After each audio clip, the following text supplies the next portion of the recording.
2시간 전에 마감한 트레이더가 생생하게 전하는 글로벌 마켓 리뷰 델타1입니다. 우리 시장은 개장 후 외국인들이 강력한 선물 매도를 찍어 누르면서 크게 빠졌지만 오후 들어서 상당량 회복하였는데요.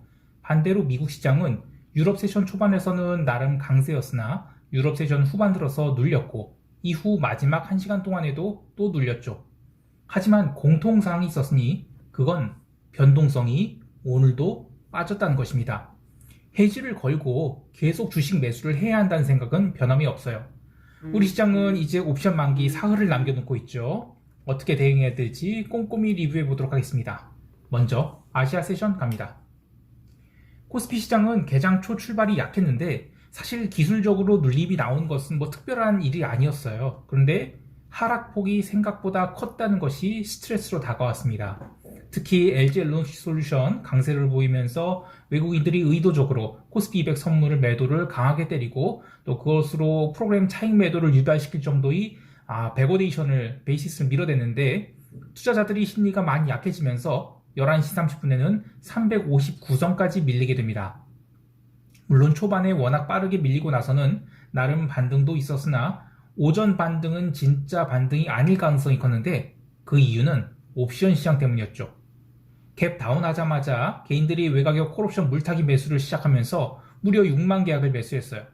그렇게 물타기를 하는 거래의 상대방은 기관 양매도 세력이었어요.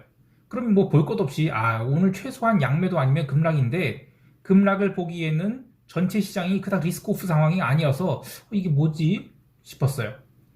그리고 오늘 지수가 이제 하락을 할 때 드디어 지난주 금요일날 슈퍼개미가 300억 풋옵션 매수한 게 플러스로 돌아왔죠. 그런데 슈퍼개미는 풋옵션을 전혀 청산하지 않았어요. 물론 그 물량이 나온다면 선물을 거의 한 2천억 매수를 한 꼴이나 그런 효과를 가져옵니다. 그래서 쉽게 청산을 하지 않을 것으로 보고요. 저는 그 전체 상황이 리스크오프 상황이 아니었기 때문에 과감히 3월물 풋옵션 매도를 쌓기 시작했습니다.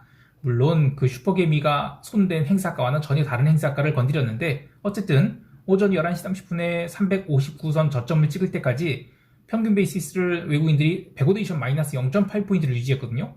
그러면서 선물 매도를 6천억 넘게 내놨어요. 그래서 이거 반등을 해도 363.35선이라는 생각을 했는데 12시 40분 이후로 더 이상 비차익 매도가 나오지 않자 외국인들은 매도했던 선물을 걷어내기 시작했고 순매도 3,700억은 유지를 했지만 그래도 반등을 제법 크게 주면서 아랫꼬리를 만들었습니다. 특히 마지막에는 선물 매도를 빠르게 환매수하면서 콘텐꼬를 만들어 놓은지라 이 화요일 우리 시장 개장 초에 프로그램 매수를 들어오게 해서 지수를 당겨놓을 가능성이 있습니다. 그리고 방금 마감한 야간 선물은 무려 3포인트 넘게 상승을 했죠. 하지만 이거는 나스닥이 새벽 5시 14분 이후로 이 도루묵을 칠 것을 반영을 하지 않은 상태예요. 그래서 우리 시장은 366선 이상에서 출발한다면 또 강력한 선물 매도를 두드려 맞을 가능성이 크고요. 오히려 363에서 360선 사이에서 움직인다면 이거 오늘도 또 양매도를 주되 그래도 장중에는 매수세가 좀 더 유리하지 않을까 이런 기대를 해볼 수 있겠습니다. LG에너지솔루션 때문에 기존 종목 보유하신 투자자들이 스트레스가 굉장히 크지만 개별 종목을 더 뜯어보면 그래도 의미 있는 하방 경직이 보이고 있어요. 그리고 프로그램 매매에 의한 매도가 나오는 것이지 개별 종목에 대해서 신규 매도가 공매도가 쌓인다든지 이 정도는 아니거든요. 그래서 저는 시장을 부정적으로 볼 게 아니라 이거는 진짜 해지를 걸면서 현물을 매수해야 될 때다 이렇게 보고 있고요. 또 파생시장 관점에서는 밀리면 풋 매도 전략 나쁘지 않다고 봅니다. 다만 이번 물로 승부를 걸기보다는 차월물로 풋 매도를 쌓아가는 것이 좋겠습니다. 오늘 외국인들이 선물 매도를 대량으로 쌓았다가 막판에 걷어내긴 했지만 미결 제약정은 무려 9,269계약이나 증가를 했는데 선물 미결이 근데 이거는 간만에 선물 베이시스가 약세였기 때문에 기관이 차익 매도가 들어와서 생긴 미결 제약정이지라 베이시스만 정상화가 된다면 얼마든지 프로그램 매수로 전환돼서 청산될 수 있는 물량이에요. 마침 이 돌아오는 3월물은 쿼드러플 위칭 데이라서 장중 베이시스가 콘텐고로 돌아서 지속적으로 유지된다 그러면 상당히 큰 폭등도 가능하다고 보거든요. 그래서 저는 사실 3월물 시장에 대해서는 부정적으로 볼 필요가 없다고 봐요. 그러니까 2월 이번 만기 이후부터 3월 그 만기까지는 대체적으로는 긍정적으로 보고 있습니다. 어쩌면 큰 흐름이 V 반등도 가능하지 않을까 하는데요. 어쨌든 이번 만기까지는 계속 양매도장으로 대응할 생각입니다. 자, 이제 유럽 세션 갈게요.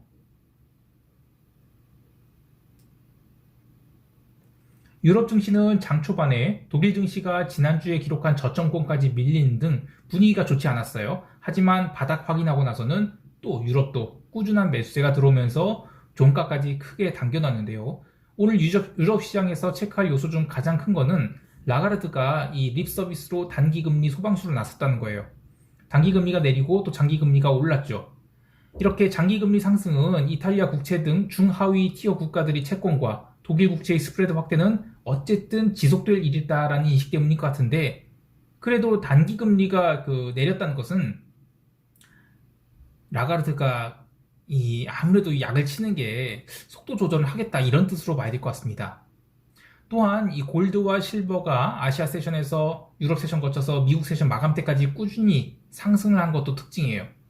귀금속 가격이 상승은 장기적인 관점에서의 인플레이션을 반영하는 것일 수 있기 때문에 장기 채권이 눌리는 것과 관계없이 비달러의 강세에 연동된지를 잘 관찰해야 됩니다. 작년까지는 이 상관계수가 유난히 낮았어요. 이게 비달러와 관해. 근데 올해 들어서는 조금씩 변화가 생기고 있거든요. 오늘 라가르드의 소방수 역할로 유로화가 장중에 눌렸단 말이에요. 그런데 오지달러나 루니 같은 이 나머지 비달러 바스켓들이 아주 골고루 상승을 했습니다. 특히 기름값은 장중에 기술적인 흐름만 보였을 뿐 다른 기간 조정 국면에도 들어갔는데도 불구하고 이런 원자재 통화들이 상승한 것은 저는 의미가 있다고 봐요.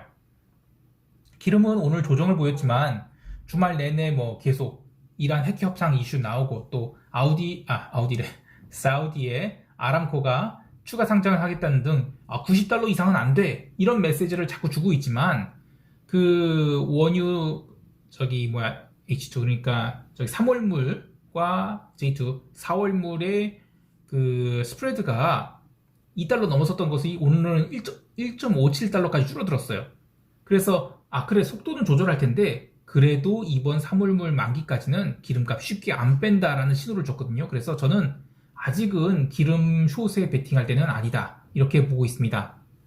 마지막으로 오늘 개장한 상해금속거래소는 전반적으로 거래가 뜸한 가운데 별다른 방향성이 나오지 않으면서 장중 구리 가격이 눌림을 맞았어요. 하지만 미국 세션에서 또 다른 시장이 변동성 매도를 지속하자 아래꼬리를 달고 올라왔거든요. 그래서 지금 방향성이 애매하긴 한데 기존 구리 매수분을 손절할 필요는 없어 보여요. 그래서 화요일날 아시아 세션에서 구리롱 한번 추가할 계획입니다. 자, 이제 미국 세션 갈게요.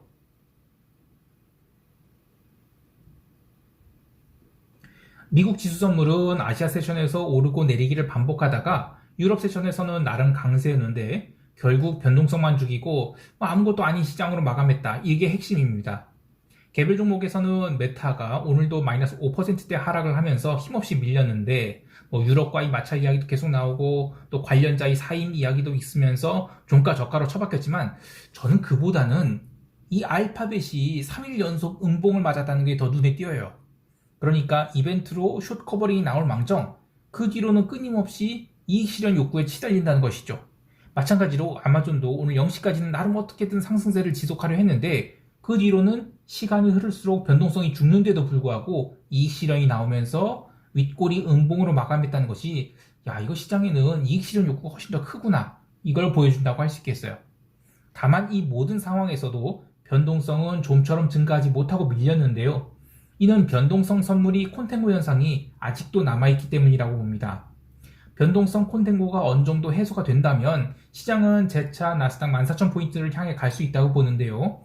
그러나 그 과정이 지난 1월과는 다르게 점진적으로 하락을 할 가능성이 크고요. 거기서 쌍바닥 찍고는 정말 큰 상승도 나올 수 있다고 봅니다. 더욱이 오늘 유럽 세션에서 증시가 하반 경직을 보여준 것처럼 시장이 더 이상 밀리지 않을 경우 지금이라도 다시 나스닥은 15,000포인트를 상방 돌파했을 수 있지 않을까 이런 생각도 하는데요. 어쨌든 메인은 이번 주 목요일에 CPI예요. 그래서 그 전까지는 그냥 계속 변동성 매도다 이렇게 보고 있습니다. 저는 시장이 작년과 같은 무지성 콜옵션 매수의 시대는 갔다고 할지언정 고평가된 풋옵션은 허용하지 않겠다 이렇게 보고 있거든요. 오늘 시장이 실질 변동성을 고려하면 또 실질 변동성 10포인트 초반대까지 내려와 있어요. 그래서 매도가 유리하냐 매수가 유리하냐를 굳이 따진다면 이제는 매수가 유리한 가격대에 와 있다고 할 수 있겠어요. 어쨌든 추격 매수는 최대한 참고 오히려 유럽 때문에 밀리면 매수의 기회로 삼는 것이 좋겠습니다. 개별 종목 더 보면 오늘 로빈후드가 마이너스 8.37% 하락을 했어요. 근데 여전히 저는 변동성 구간으로 보기 때문에 여기서 추가 매수할 생각은 없고 이익 구간이라고 해서 지금 이익 구간이거든요. 그래도 이익 실현할 생각은 없습니다.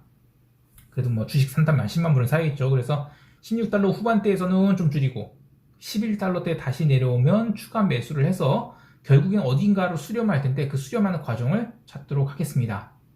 아울러 이 살살 고민하신 분들이 있는 것 같아요. 바로 미국 하이힐드 채권이죠. 그 USHY US 인덱스 보시면 이 살살 밀리고 있어요.